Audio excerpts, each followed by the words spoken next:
दे धडक बेधडक आपल्या परिसरातील ताज्या घडामोडी, घटना, समस्या, विविध क्षेत्रातील सर्वदूर बातम्या पाहण्यासाठी लोकशक्ती लाईव्ह न्यूज चॅनलला सबस्क्राईब करा आणि नोटिफिकेशन मिळवण्यासाठी बेल आयकॉनला प्रेस करा।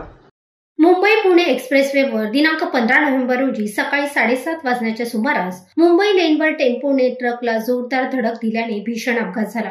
या अपघातात टेम्पो चालक जखमी झाला आहे। पुण्याहून मुंबईकडे जाणारा टेम्पो क्रमांक MS05DK8062 वरील चालक अफसर अली खान वय वर्ष 28 राहणार अंधेरी हा टेम्पो पुणेकडून मुंबई दिशेने घेऊन जात असताना ब्रेक फेल झाल्याने अनियंत्रित टेम्पोने पाठीमागून ट्रक क्रमांक MS46CL1666 ला जोरदार धडक दिली। या अपघातात टेम्पोची केबिन दबल्याने चालक केबिनमध्ये अडकून पडला होता। RIP पेट्रोलिंग, देवदूत यंत्रणा, डेल्टा फोर्स आणि महाराष्ट्र सुरक्षा बलाच्या जवानांनी मिळून 2 क्रेनच्या सहाय्याने वाहने बाजूला करून केबिनमध्ये अडकलेल्या चालकाला सुखरूप बाहेर काढले। चालकाचे दोन्ही पाय फ्रॅक्चर होऊन तो गंभीर जखमी झाल्याने त्याला उपचारासाठी MGM हॉस्पिटल कामोठे येथे रवाना करण्यात आले। अपघातग्रस्त वाहने बाजूला काढून वाहतूक सुरळीत करण्यात आली।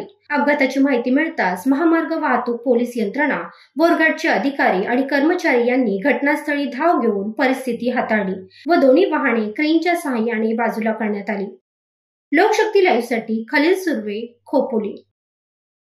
अशाच सच्चाई दर्शवणाऱ्या बातम्या पाहण्यासाठी लोकशक्ती लाईव्ह न्यूज चॅनलला लाईक करा, शेअर करा आणि सबस्क्राईब करा।